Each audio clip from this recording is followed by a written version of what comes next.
La question de Bunagana se pose avec beaucoup d'acuité, Maman Paulette. Tu poses à Bunagana parce que tu ne cèdes même pas un centimètre et à Mabélé Nabiso. Chef de l'État, je m'adresse à vous avec tout le respect. Moi, je suis solo, attitude aux jour, au salaire discours, 6 minutes, il y a rupture dans FCC. Il faut télé ici kawana. Moi, je suis na blague, je suis au bimisi ba paquet pour te récupérer Bunagana. Rwanda dossier nango gestion nango est peu bien dit. Gestion nango dossier nango en continuité. Nenge Kabila gérer qui va on dirait nenge pe gouvernement Tshisekedi et comme gérer ou non. Makambo auto dénonce qui avant de pouvoir et singeli que ça la rupture. J'ai vu des jeunes gens en école secondaire scandalisés dans le propos de Guterres. En tout cas Guterres ceux qui n'accèdent pas à tenir de mabanga parce que de façon scandalisée aux Congolais à Saka et Nabiso. Donc MONUSCO est là moins équipé que M23. Guterres sait d'où viennent les armes. Après nous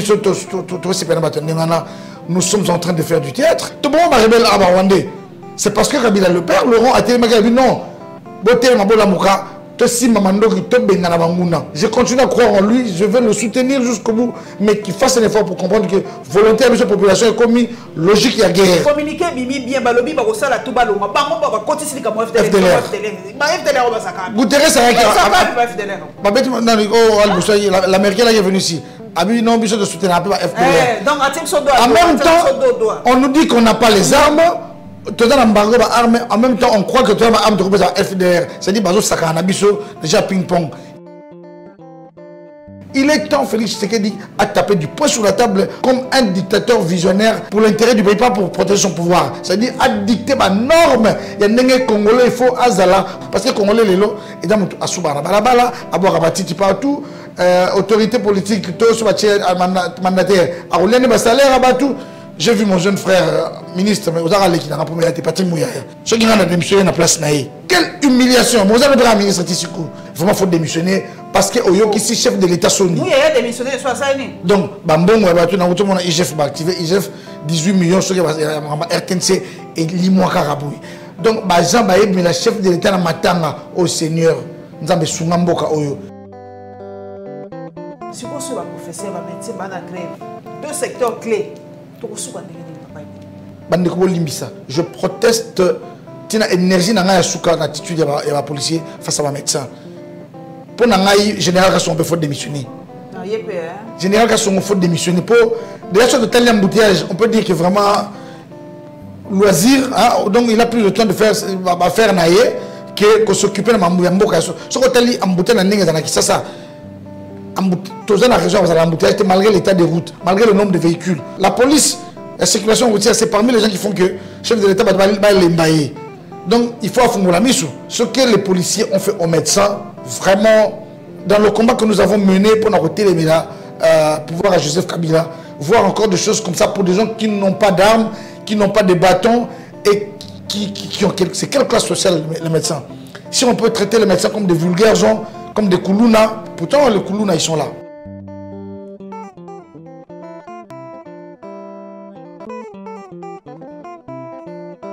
Sengo mingi bandeko ya kokutana bino lisusu na yambeli bino mwana mboka Dudu Ibula na ye tokosolola masolo ya mboka masolo ezali penza kitoko mingi te motema yali na mawa kama ina miso tokolela kana kati po ba image oyo ngala moni lelo ya kwa mutu esalinga penza esengo penza mingi na motema te Papa Ibula esengo mingi quand même ya koyamba yo.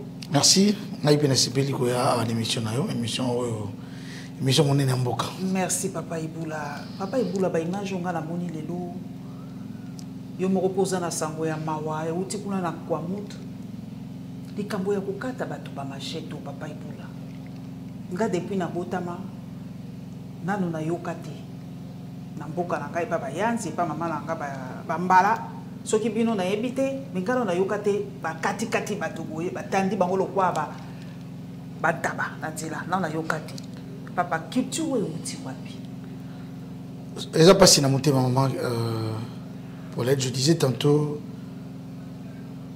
les Kambos, comme tout n'est toujours girango, ils ont une blague. Bako Baloba, allumé tu moko. et koki kotumba zamba pemboka monene. Parce que ça paraît banal. Mais aux hommes apparemment bah ADF bah l'ongwe na Ituri to bah l'ongwe bah sauter Ituri bah les sous na Kwamut. Ça. Donc nous devons faire très attention. Information à ma possession, on a eu qui ministre intérieur Ayamba qui tout. Mais on doit être la solution. Voilà, on a bien un théâtre. C'est ça la théâtralisation. Il a les services compétents pour agir directement dans la carte pour entrer en contact avec responsable. Il y a coutume ya bayaka na ba responsable ya coutume ya bateke ba solo li d'abord en interne. Ensuite baza pe na service ba koyeba selon les informations ya batu ngai na solo na batu bazakuna. Je veux vous laisser le numéro ya batu bazakuna na solo na bango. Il y aurait des gens qui ont traversé, qui seraient armés ba outi Brazzaville ba koti awa bazo soutenir parti ya bateke parce que bateke va se sentir faible bateke pe ba raconter na Brazzaville. Ouais. Alors c'est une information, il ne faut pas la prendre à la légère. Et c'est que la vérité est-ce que Ezali to Ezati. Mais ce qui est dangereux dans cette histoire, Kwamut, Eza Pemeni à Kinshasa, va traverser facilement va atteindre Maluku et apparemment il a accomplissement un plan Morondé Toyo Rayogara. On dit toujours qu'il y a Bamboro. Moi je ne confirme pas ça. Mais toi tu m'as un peu côté de tout. Il y a l'occasion de Bamboro Bakenda Rapi parce que Baya. Par exemple, on peut peut-être quand même la cigarette était 1000 unités. Justement, c'est une occasion de se poser. Il faut tout ça dans un système vraiment anticipation. On a vu des morts, Bayaka. Tous on a vu. Parce qu'apparemment, ils se connaissent. Tout le monde a vu des photos. Mais maintenant, où sont-ils partis ces gens? Ceux qui ont Kufa, et parce qu'ils sont des étrangers. Avec quel titre? Ceux qui m'ont vendu. Où sont-ils exactement? Baza combien? Les services devraient nous le dire. Des jeunes, ANR. Et là, donc, situation, il y a les autres dans le territoire, il y a Kwamut, dans la province, il y a Maïnou, Maman Paulette, il y a très grave. Mais ce qui est vrai aussi, les communautés entre elles s'entretuent. Bazana et Tumba, Yamabele, ça ce n'est pas faux. Mais au moins, donc le sur bakoti na kati ba comme créer confusion ti comme na niveau ki ba kata na misuni wana eza na culture na bisoté wana na culture na bisoté to ke kasimbala moko pe na kuna na bunagana to koti de 3e mois yango to ko kende 4e mois papa na ngai bula bunagana oyo ekei to ndenge po lisolo na ngo beta maka lisusu te. Je suis Bunagana pe lo banakate population pour on dirait c'est à Bosani to si pe to lembi makambole ki tellement tous les jours ba dossier to Bosani ko ba ozwa do la mwira tongo dossier chimanga yola mukina tongo dossier boy yola mukina tongo o ku na kati boy bana mboka baza submergé na makambole siko Bunagana tout ça to Bosani yango to ndenge. La question de Bunagana se pose avec beaucoup d'acuité Maman Paulette. To Bosana Bunagana te parce que to koki ko céder même pas 1 centimètre et à Mabele na biso. Mais essayez na mokonzi mboka à côté de la logique, il y a vraiment la kin. Chef de l'État, je m'adresse à vous avec tout le respect. Moi, la kin, il y a solo attitude aux jour, au salaire discours, au 6 minutes, il y a rupture dans FCC. Il faut télé maïsi kawana. Au que moi, la kin, il y a blague, il y a pas mon il a été. Au bimisi ba paquet pour te récupérer Bunagana. Rwanda. Dossier nango gestion nango est peu bien. C'est comme si gestion nango je sais pas nenge ya continuité nenge Kabila gérer qui va on dirait nenge pe gouvernement Tshisekedi comme il gérer ou non makambo auto dénoncer qui avant au pouvoir et sengeli que ça la rupture au lagisa qui bonne foi tout monde yango biso au lingaki au l'accès non bon voisinage tout ça ba malamu ça va. Kagame partenaire sérieux. Il n'a pas menti. Mais Kagame a la mauvaise foi par le touchement à l'hypocrisie. Et on fait que non, c'est un partenaire fiable. C'est vrai. Parce que c'est l'un de nos voisins les plus proches. Aza, moi, effort, il y a Kobongi, ça peut me dire Félix, Aza, il a bonne foi. Mais maintenant, Kagame, Aza hypocrite. Il faut arrêter. Au terme, non. En tout cas, non, c'est non. Tout ça, les ruptures en relation diplomatique, tout cas, la logique qui y a guerre. Parce que on ne respecte que les gens qui sont forts. Que les gens qui sont forts. Mais c'est quoi, au moment qui peut que papa Macron, qu'on a perdu ça qui bango, a joué rôle et médiation, dans le cas intérêt à France, il n'y a pas eu là. Ça, c'est de l'hypocrisie. Et là, hypocrisie. Mon France, Azad derrière Rwanda. Comme Conseil de sécurité, il y a Occident, d'ailleurs, on a suivi. J'ai vu des jeunes hommes à l'école secondaire scandalisés dans le propos de Guterres. En tout cas, Guterres, ceux qui n'accèdent pas à la dernière parce que de façon scandalisée aux Congolais, à Saka et Nabiso. Donc, MONUSCO est là moins équipé que M23. Guterres sait d'où viennent les armes. Après, nous sommes en train de faire du théâtre. Il faut taper du poing sur la table, comme j'avais dit la fois passée. C'est le moment où, plus que jamais, tout élément, chef de l'État a dit non, tout la logique, il y a guerre, tout changer ma partenaire, on va couper sa mission, ma kasi, il y a longa et tumba, total. On est Russie dans la minute, on est armée Ukraine. Russie, si on a pour ça, ma kasi, ma partenaire, à élargir l'influence. Et donc, il faut saisir l'occasion, bon. Pour que nous Russie a repris sa mission arme. Rwanda est Kima. Parce que au monde Ukraine, on est là pour la Russie, n'est là pour la mais dans la minute, comme il y a la logique que il y a s'épuisé Wandambu, qui c'est les armes. Donc, à ce moment, il y a contre une dizaine ou une vingtaine de pays. Mais ce qui te suit, attitude, il y a Mali. Occident et Européen de Bissoté, aux hommes à Moulongo. Mais est là, la hypocrisie n'a pas distrait quelque part, on a un point de vue dans le chef de l'État qui a toujours pour moi distrait parce que vous avez réfléchi comme un chrétien. Vous avez temps, non, la logique chrétienne, la logique d'un chef de guerre au pays, ils ont attaqué, siège, ils ont menacé. Donc le chef de l'État, il faut qu'on ait la logique, on a la logique, il y a mon Christ, bon voisinage, la distraction. Ils n'ont aucun intérêt à ce que l'Est du Congo est apaisé. Aucun intérêt. Comme les bisous appelés par Romain Gralobi, Rwanda, selon des sources à Kinshasa et à Paris, un accord sur un retrait au plus vite des hommes du M23 du territoire congolais a été trouvé. Tout ça, c'est bien bon. Pour l'époque, Kagama, il y a une solution moins coûteuse. Donc peut-être, voilà, qu'est-ce que nous on perd, qu'est-ce qu'on gagne dans le traité. Tout ça c'est bien, Madame Paulette. Se retirer, mais tant que tu es à la forte, n'importe quel jour, ça veut dire que nous devons en interne mettre les mécanismes européens, ça veut dire possibilité à rejoindre qui le plus vite possible, budget à 40% affecté dans l'armée, on en a besoin.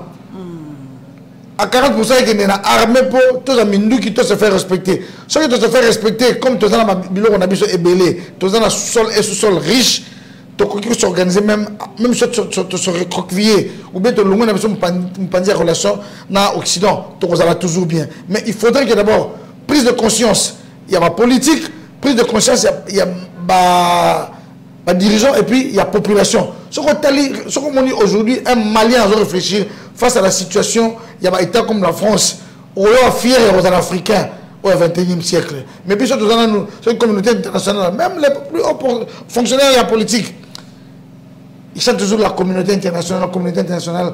Les États n'ont pas d'amis, chers politiciens congolais, ils n'ont que des intérêts. Donc, la communauté internationale, on peut se pouvoir d'abord. Donc, quel intérêt ils ont aux pouvoirs? Parce que vous avez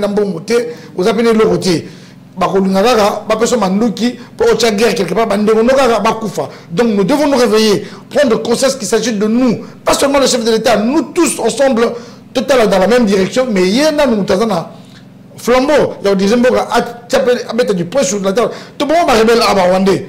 C'est parce que Kabila le père, Laurent a dit non, Félix devrait déjà le faire. Je suis, en tout cas, je ne ferai pas comme les politiciens qui font des déclarations. Jusqu'à preuve du contraire, je soutiens Félix Tshisekedi, je crois encore en lui.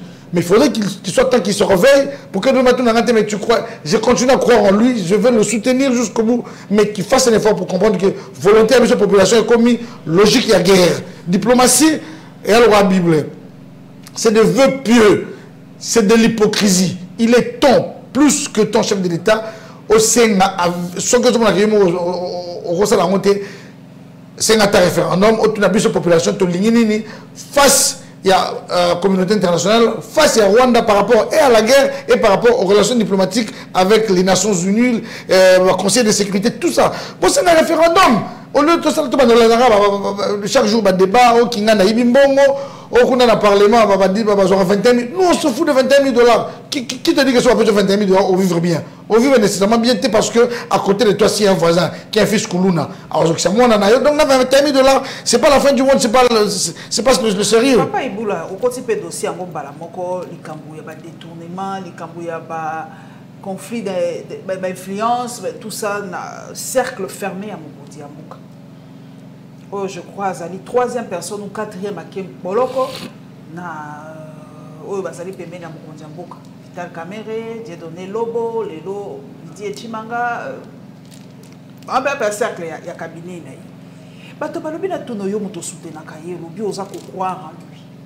Pour la nini mokondi ako remanier te, ako bouger te, ako changer équipe wana te.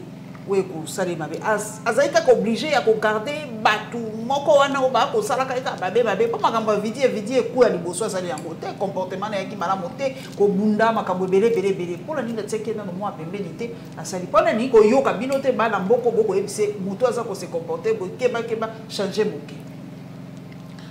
On a profité na maloba o epesamelinga na l'une des grandes émissions ya mboka na lobali sur le chef de l'État Makombo Sina Ebisaye. J'ai fait une vidéo spécialement pour lui dire le chef de l'État doit changer la manière de gérer le pays. Il doit devenir un dictateur. Je souligne dictateur. Dictateur à la TVT. Dictateur il y a imposer à l'homme congolais dans son ensemble la façon il y a marcher. Au Wakamatiti Nanzela, au Fimbu, au Kuluna, na ba parents, na yo Kuluna, vous êtes responsable parce que on a vu la vidéo à Saddam Ibanda. Sur une avenue d'une dizaine de maisons, tout le monde avait une machette. Heureusement que le jeune homme est héroïque. C'est-à-dire que. Mais bah côté lié, il faut pas. Oui, mais na moni ba côté lié, justement ba côté la muka. Donc Mboka Nabiso et Sengeli, chef de l'État, aux attitude moko. Il y a que gérer et les dirigeants et le peuple lui-même dans son ensemble ont dicté une ligne de conduite. Alors, par exemple, gouverneur de province, bourgmestre, population, voilà sur tel point, sur les embouteillages, même les embouteillages, on en a dit là. Pourquoi le chef de l'État ne prend pas un discours dans lequel il ne parle que de la situation sociale du pays? Par exemple, Mobutu le faisait, dans le lobby, ceux qui voyaient qui m'ont na tchaki, batunion sokara ya côté na cabinet na ngai, nous, il faut tenir ce genre de discours.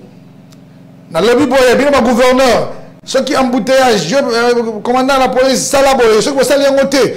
Après, à créer la structure autour naïe, qui peut soutenir ma campagne et bien. Il est temps, Félix Tshisekedi, à taper du poing sur la table comme un dictateur visionnaire pour l'intérêt du pays, pas pour protéger son pouvoir. C'est-à-dire à dicter ma norme. Il y a un Congolais, il faut Azala pour redorer l'image du prestige d'être Congolais. Et bon, qui sont mis prestige parce que Congolais les lots et dans à Soubana balabala à boire à batiti partout autorité politique tout sur mandataire à rouler des salaires à batou. J'ai vu mon jeune frère ministre mais aux arales qui n'a pas pu être parti mouillé. Ce qui n'a démissionné dans la place naïe. Quelle humiliation! Vous avez un ministre Tissoukou. Non! Donc, Bambon, on a IGF activé, IGF 18 millions sur RTNC et Limois Karabouy. Donc, Jean Baïb, mais le chef de l'État Matanga au Seigneur, nous avons Sungamboka Oyo. Mouyaya, mon jeune frère, aux ministres, aux vraiment il faut démissionner parce que Oyo qui est chef de l'État Sony. Mouyaya démissionné, soit ça.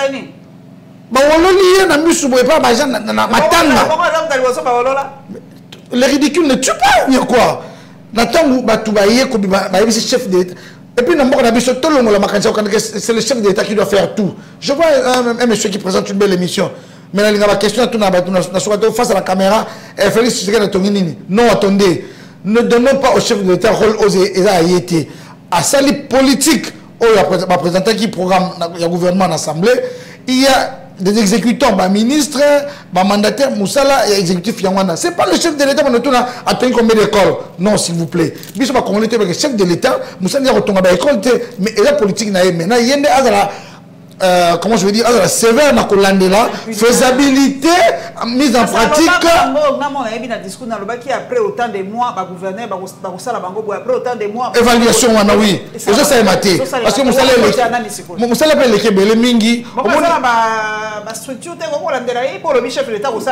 Voilà, justement. Madame, ce qui dit, mais même les gens ont quand non parce que bazar na poto, qui va voir bien. Tourner en bourrique. Maintenant, finalement, il se demande à quel genre d'homme il faut se livrer. Kabila l'a dit, il n'a pas pu changer l'homme congolais. Mais Félix doit tout faire pour changer l'homme congolais. Parce que son père, c'est un homme rigoureux. J'ai eu à le rencontrer 1 ou 2 fois. En tout cas, Félix Tshisekedi doit faire des efforts pour que Congolais, Congolais, ou la discipline. Congolais, ou film pour Ayoka. Même en bouteille, j'ai aussi la film pour Ali. Même des détournements, donc, je dis ça ici. Je ne sais pas, pendant 3 semaines que, après, bomi bango. Oui. Laisse-moi, bateau va couper na Bunaga na kuna, bateau va couper na Ituri, parce que homme te, droit de l'homme, les droits à Moutou, à Yibi, à Saint-Mabé, des gens qui détournent, bambongo, munitions et mboka. Il faut pas bon, c'est ce qu'il faut faire là-haut. La communauté internationale est mais ceux qui sont au Lingio, à tous on a pouvoir être mais ceux qui communauté internationale et commission population et les mieux, je ne crois pas que parce que les gens se demandent là qui de la chose Félix Tshisekedi Moussoussou, il y a moi qui solo, vrai pour respirer belé la tête. Non chef de l'État, il faut politique en beaucoup on a nena qui moi que blague zate. Mon na rumone la bisoté, Rwanda rumone la bisoté, mais il peut pas ça na bisoté. Ça veut dire rigueur, et puis taper du peu sur la table.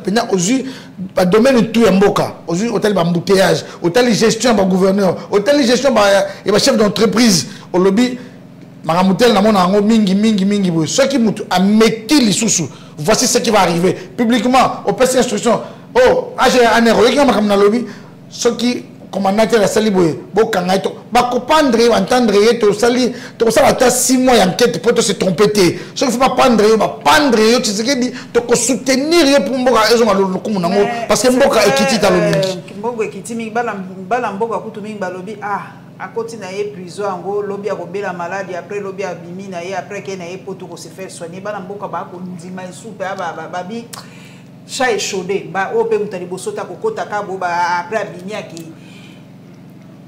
Pourquoi pas l'amboka ba komiko koloba maloba ndengo na papa ibula ba moni pe 2 fois 3 fois mutakoti ba Jamal ba bimi ba Vital ba bimi ba Dioso ba bimi ba oyo ba bima donc les jeunes. Bon, madame Kimutu, je l'ai dit ici.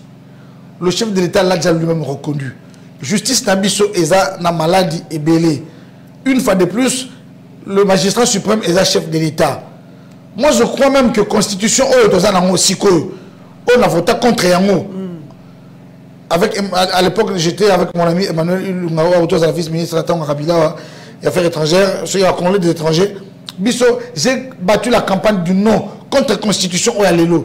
Constitution Oyalelo, normalement, c'est que Amoutouro, au Sangisi, ma politicien, ma famille, ma distraction, vérité des jeunes, Constitution Oyalelo, j'ai suivi le prof, comment s'appelle le vieux là du Palou, prof moi, mon Palou, ou bien mon frère Yabisha Bandounou, il a dit, il a décelé au moins 48 pièges dans la Constitution. Effectivement, donc Félix Tshisekedi faut ça. Classe politique, toute la distraction de l'élection, non, d'abord à abolir la Constitution.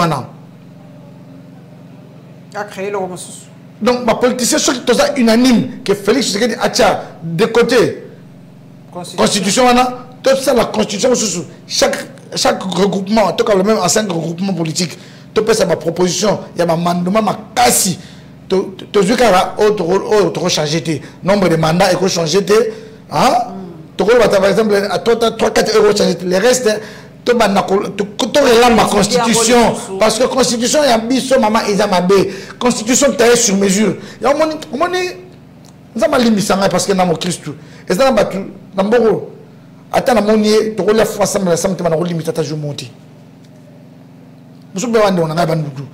à cause d'un rôle joué dans Mboka sur la loi taillée sur mesure.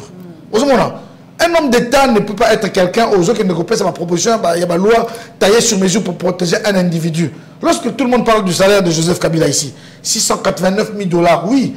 Mais ce n'est pas Kabila qui a fait ça. Tout va voter, parmi lesquels hier ils étaient de Djalelo. Mais que faisons-nous pour les sanctionner ces gens-là? Thompson, ils sont là, les Obeminaku, ils sont là, les Lutundu là, ils sont là, je n'ai même pas envie de les citer. Ce sont toi qui fait ça, c'est pas Kabila. Kabila a bénéficié parce qu'il est chef de l'État. Mais les gens qui ont fait ça, ils sont là. Réunion au parti politique, on les applaudit. Papa, lobby. Sanction populaire, madame, il faut ça. Il faut vraiment la dictature. Il faut la dictature obligée. Il doit impérativement changer l'homme congolais. Mais tout à l'heure, changement, c'est vrai, et dans le secteur clé de l'éducation formation. Le lot de la mouki, le professeur qui est sous grève. Lobby, avant-hier, il y a quelques heures, tout le monde qui va mettre dans Nzela, tout le monde va soigner biso. Tout le monde qui va mettre dans Nzela, police, c'est ça qui est pour ça, tout le monde qui va vivre. Le lobby, gouvernement, il y a pour respecter ceux qui vont après un certain temps, le gouvernement respecte la moté. Si vous avez un professeur, un médecin, un grève, deux secteurs clés, tout le monde va papa. Mabé Ezali, ça veut dire que les soumou yambo cannabis, ils n'ont pas le sens de l'anticipation. Mais avant comment on a vraiment je proteste tina énergie dans la souka l'attitude de la policier face à ma médecin. Pour nangai général Kasson peut faut démissionner. Général Kasson faut démissionner pour déjà sur de tels embouteillages, on peut dire que vraiment loisir hein, donc il a plus de temps de faire naïe que s'occuper de Mamboka. Ce qu'on t'a dit, embouteillage dans l'Inga, c'est ça. Embouteillage dans la région, malgré l'état des routes, malgré le nombre de véhicules. Embouteillage il n'y a rien. Simplement, tu vas discipliner. Pourquoi? Parce que la sanction ne suit pas. La sanction ne suit pas pourquoi? Parce qu'il y a un laxisme. Donc, la police, la circulation routière, c'est parmi les gens qui font que le chef de l'État va l'embailler. Donc, il faut affronter la mise. Attitude doit afficher face à un médecin. Le policier doit être quelqu'un d'éduqué. D'abord, dans le recrutement, il faudrait que vous ayez minimum un diplôme d'état pour la policier. C'est dans l'armée qu'on peut prendre peut-être mon à 4e des humanités. Mais dans la police, il faut être minimum diplômé d'état. Le policier, il est proche du peuple, il doit être quelqu'un d'éduqué. Ce que les policiers ont fait aux médecins, vraiment, je suis jusqu'à la dernière énergie. En tout cas, je suis encore pro-Félix Tshisekedi, mais je proteste l'attitude de la policier qui, face à la médecin, c'est inacceptable. Dans le combat que nous avons mené pour arrêter les médias, pouvoir à Joseph Kabila, voir encore des choses comme ça pour des gens qui n'ont pas d'armes, qui n'ont pas de bâtons et qui ont c'est quelle classe sociale les médecins? Si on peut traiter les médecins comme des vulgaires gens, comme des Koulouna, pourtant les Koulouna ils sont là. Il y a des communes dans lesquelles on retombe la libre de jour comme de nuit. Oui, de jour comme de nuit. Vous comprenez donc de jour, de nuit. En tout cas, les policiers, les chef de l'État, dans ma bouteille, dans ma Koulouna, même dans la marche, ceux qui ont marche, d'abord marche, pour votre information, Constitution le but est que non, il faut que la permission, il faut pas informer. Et là, le RFI, la dit que non, Bounangane est tombé. Il y a de mentir, non, et des informations. Le gouverneur de la ville n'a pas le droit d'empêcher une marche. Mais ceux qui ont moni peut-être que Mabé Ezali, à côté de s'il vous plaît, parce qu'il y a moni, vous changez parcours, vous changez date. Mais vous êtes un médecin, vous traitez comme des vulgaires messieurs. Là, je dis non. Je répète, Nanazali Mouyaka, Congolais, en tout cas, pro-Félix Tshisekedi à outrance. Papa, on a pro Félix, on a une vidéo, on a qui a papa. Non, comment le la vie non, papa, tu as non, comment le JM président avec tout mon respect, Jean-Marie Kassamba, devoir de mémoire. Il était au pouvoir. Il était au pouvoir quand il le parlait.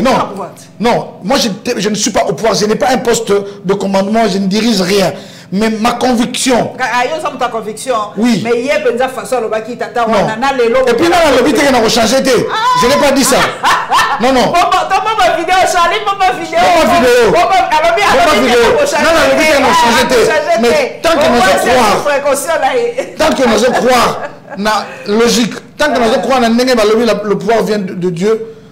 En tout cas, depuis le jour où on va proclamer Félix Tshisekedi, chef de l'État, je le porte. Je suis peut-être à ma 100e vidéo dans laquelle je dis je suis pro-Félix Tshisekedi, je crois en l'homme. Mais on doit comprendre position à Willy Bakonga. Comment vous avez les Kailoba et prof Jacques Njoli n'a pas essayé un botte ming, il ne faut pas les cas en fauteuil rouge. Quelqu'un peut en quelques minutes foncièrement pro-Kabila qu'on est quand même à l'équipe même Tshisekedi sur Félix. Bah Willy Bakonga c'est son qui aurait commis beaucoup de bévues dans la gestion de la banque.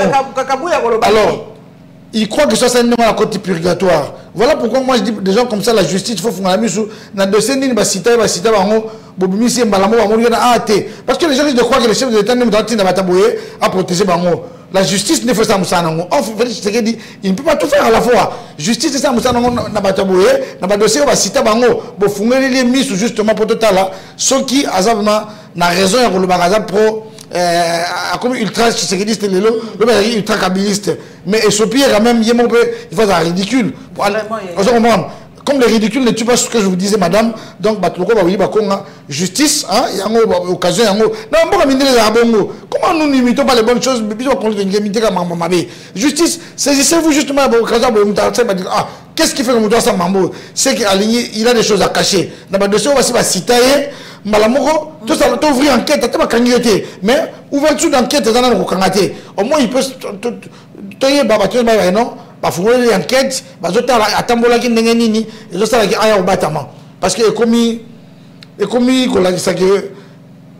union sacrée, on dirait comme purgatoire, il y a un bâtiment, comme si maman, qu'on a un boca, biso va te soutenir, rien à bosser, tu as un pouvoir, il y a une décision. To lobby Félix Tshisekedi azali mutunabino ya kubata manasima na été pour masumu ne sosalaki donc justice c'est ça musana ngo na kofungola banquette justement na batwaboye au bakanza purgatoire union sacrée obligé de défendre et là union sacrée ya changement réel changement car il y a ma tête na politique non changement il y a comportement de l'homme congolais de tout homme et de tout l'homme c'est ça que l'on veut dans l'union sacrée. Voilà, dossier Moussou Pesa pour Ningisa moi tutosphère congolaise pour la Zalrami na tweet na PC ba followers na ngai mbote mingi ba balandanga na page na Twitter. Virginie Lotanga Lobby, je sais qu'il n'a pas d'expérience, mais je suis contente que la jeunesse puisse prendre la relève. Avec le temps, il va en acquérir. Bon courage et félicitations monsieur le DG Yasukimo. Les camarades DG Yasukimo yo et bimisi ba tout son de cloche. Profiter na 200 de cloche Chantal Kanimbo mbote mingi. Monsieur Balobi, c'est bien. Balo combattant à Zupost. Balo jeunesse à Zupost. Balo moi na yate mouta Zupost. Tangi Virginie Lotanga Lobi, avec l'État à conquérir l'expérience. On n'a plus le temps de acquérir l'expérience. Il faut que vous ayez une expérience pour où se trouve l'école d'expérience, Madame Kanimbo? Je dis. Je suis. Chantal. Paulette Kimoutou. Regardez, le jeune homme là, ça félicitations, monsieur le directeur général de la Sokimo, vous avez tout mon soutien. Je retiens de lui une chose, il a pris son courage d'un homme qui a adhéré à un parti politique, il travaille, il a des responsabilités au sein de son parti politique, il a été choisi, et lorsqu'il a pris parole pour remercier le chef de l'État et Dieu, personne n'a parlé pour lui, il a parlé librement et correctement. J'estime que, et là, on a bien la valeur n'attend pas le nombre d'années. En tout cas, bonne chance, monsieur le DG. Pour Nama, on a soutien. On a soutien dans la Tina Souka. Moi, personne de cloche Moussou Kaza dit Genebi à lobby. Non, mais soyons sérieux. Dans ce pays, il a zéro expérience. Son premier job, c'est être DG. Il y a un mot de lobby. Mon salaire est bosso. Balamoko. Et mon salaire est le côté. Il y a ça, on a pensé. Mon salaire est bosso pasteur. Après, Simbi. Pasteur, ce qui pose à technique. Madame, technique, il va s'entourer. Madame, il va s'entourer, le monsieur, le jeune homme, il est intelligent. Et l'homme européen, c'est justement la critique, on a même de ça à déterminer. N'a pas sur l'exemple, la Moutou Félix, c'est un moment où on critiquer, non, il est chef de bureau. Il y a un concurrent à DG, il est l'onani. On comprend, c'est un chef de bureau, on a un chef de division, lui, il ne l'était pas. Mais à commis DG, il travaille correctement bien, il est déterminé pour vous savoir qu'il est bien. Vous comprenez? Ça veut dire que tu as une chance, ma critique est bien, mais non, insultons pas. Azam Moutou, c'est un intello, attends. La preuve, il a pris parole. Il n'avait même pas la trouille sur le talent qui est bien. C'est-à-dire que c'est quelqu'un qui prend ses responsabilités en dirigeant section à mon nez, peut-être il y a parti on l'a choisi. Je crois qu'il va peut-être comme bon tu peux avoir chance. Ce qui est Simbi, gloire à Dieu. Mais en tout cas, je crois qu'il est Simba parce que Azamutu, Abundaka, Azana conscience. Au lieu de la Djalé, le commis Sakabilali, Matiti, le roi Batata Mbimba, petit a une opposition. Bonne chance, monsieur le DG Batika Yodi. Batika Yodi. Tout le paix sans sentiment, sans Kidjalelo. Politisation d'entreprise publique. Papa, l'entreprise publique est comme le cola, les foutis à moto. Le roi Bundaki, au sein de l'IDPS, cadeau na yo, DG Asuki. Bato balobi le colo au Saliboy, cadeau na personne, Zoa, Lac. On n'en sortira pas aujourd'hui, madame. Non, mais il faut à un moment, Bato Balobi, tout sauver beaucoup. Il faut qu'on dépolitise l'entreprise publique. Bato Bazan expertise, Bato Bakoki Penza, Kokamamboka, Bakoki Utaka forcément n'a pas parti politique. L'expérience a montré. Même aux États-Unis, ça m'a beaucoup. L'expérience a montré que même au sein des entreprises, Bakoki Kozwa Moutou, il y a une entreprise dans Binomo Wakomi déjà Nyoko Libino. Nazolba expert oya yebi makambo mais azala na kati abanda wana na kati domaine abanda pe na kati entreprise na bandi ko mataba grade akomi dese bo nyo komi makasi na boy na otanga makomba bato na TV oyebi c'est à dire que et dans la politique et dans l'expert wana soki baye soki mutu déjà éducation de base ça errata à ko gérer ga objectif. Voilà, c'est ce que je peux te dire dans le domaine. C'est vrai que si c'est un technicien, quelqu'un qui a fait carrière dans la maison, et qu'on vous allez bien, mais à un moment donné, à commission de bilanganaï, à comment on va plus politique pour Aoumela. Parce qu'il va donner comme un chef coutumier. C'est ce qui s'est fait dans plusieurs entreprises. Bon, tu es technicien, moi, n'andako. Après, bon, on va servir ma politicien pour Aoumela. Donc, ça n'a rien à voir. Ma politique, bien Bazali, expert au Bazali, fils maison Bazali, mais si quoi, Batoyos va commencer à bien ceux qui ont un lobby et c'est chef de l'État à tenir rigueur, à comme un vrai dictateur dans le sens il y a sauvé Mboka. Kadhafi va dictateur, il y a bien prendre Mboka là-bas. Les Libyens vont regretter, hein. Donc un dictateur qui voulait que les Libyens ne soient pas n'importe qui, ne mangent pas n'importe quoi, ils soient dans de bonnes conditions. Allez, minere ba kosi bango non azo ba pétrole lebele asa lebele bo asoma bandaku. Aujourd'hui ba comme une jungle. Donc on a besoin d'un dictateur, c'est ce qu'il dit, il faut vraiment comme un dictateur au Zaki au Sakani au sali troisième bande de Fimbu aux autres on a car présidence ba betio film ba botelo car et kei yo zongi makolo. Donc on a besoin de ce qu'il a comme un pour moi ce qui est bien et puis Rwanda ça na biso bala mai prenons les ambitions de côté la bango to côté li bango. Il faut que tu saches comment en tout cas, rupture, surtout dans la gestion, il y a un conflit à Est, chef de l'État, vraiment rupture pour la monnaie. Aux il y a normal, le roi Belgique, France, au la continuité, la diplomatie, la Nenga, Kabila, non. En tout cas, c'est le moment. Il y a un élément, tout ça, la rupture. Tolandi, ministre au Belgique, ministre, premier ministre belge, des croix lobby. Monisco, il faut qu'il y ait lobby. Mais il ne faut pas remplacer en gros par autre chose. Pour tout ça, nous sommes capables d'assurer la sécurité de la mission de lobby. Si selon vous, des gros, selon les Belges, on va remplacer Monisco. La force, il y a le Barkhane au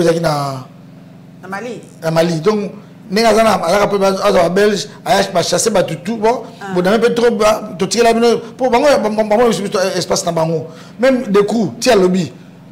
Il n'a pas parlé pour l'intérêt des Congolais ou du Congo. Il a parlé en vue de reprendre l'influence belge au Congo. Donc, des coups, il n'a pas parlé pour les Congolais. Il a parlé pour les Belges, mais en parlant du Congo. Donc quand c'était que non azobundela intérêt ba congolais bon MONUSCO et qui quand ça va force belge pour ça va récupérer Masolo Or, il est temps que Bisso, mon côté se prononce. Tu as budget, ma casse, il n'a pas arme. Tu as un partenaire. Ce qui est Belgique, il y a mon côté. Ah, tu as arme. Bisso, tu as un diamant, tu as un auto, tu as un mot. Tu peux moi, il y a une arme. Bisso, tu as un soldat. Parce que nous sommes en Équateur, et Jean-Pierre Bemba, nous sommes en Brazzaville. Mais on va continuer dans 2 jours. Tu poudrais, surtout pour tout le monde en bonne foi à Belgique. Dans le Conseil de sécurité pour la Belgique, à la position pour la Bissoté. Ça, c'est de l'hypocrisie et de la distraction. Bino peut côté, on a besoin de réussite, dans le Conseil de sécurité. Pour voter contre la réussite.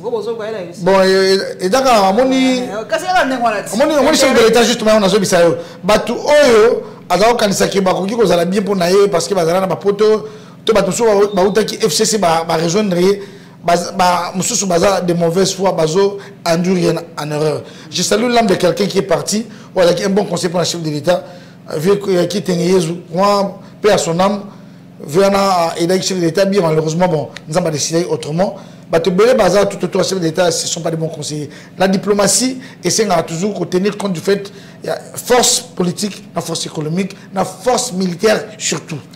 En tant que nous pour Jeune Afrique qui a publié Papa Stani Boujakera, merci mingi pour on a communiqué autant que bayokana qui tango bakutana ki balobino bakozwa entente moko boy kala mingi te ba M23 bakolokwa bunagana mais Kigali réagit pas Kigali réagit toujours bon ba saka penza ba saka blague te ba saka maté et donc ça nga biso ngwana ba on so beti li sola Kigali 2 minutes c'est beli ba réagir biso il faut dans notre talananu et to se pelisa nanu boye oh ils ont bazana langage moko envers la RDC so muta communique sur Kigali nga la va dans la téléphone nga na lobo et comment prolongation lobo nga donc soki bolobeli Kigali en 2 minutes ba on va réagir.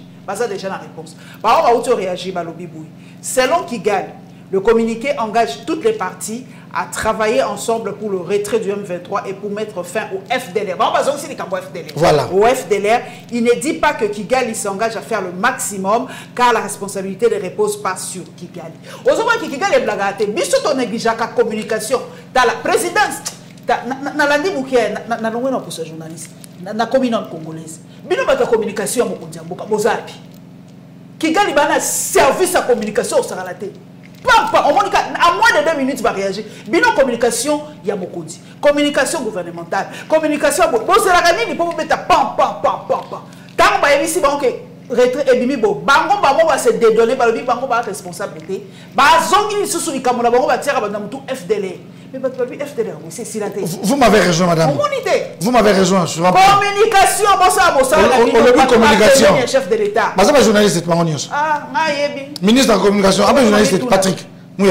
Ah, voilà. Donc, pour bien travailler, il ne suffit pas d'être seulement technicien dans ce domaine-là. Il faut avoir du tact, il faut avoir la volonté et la détermination. Anticipez, voilà. Réagissez.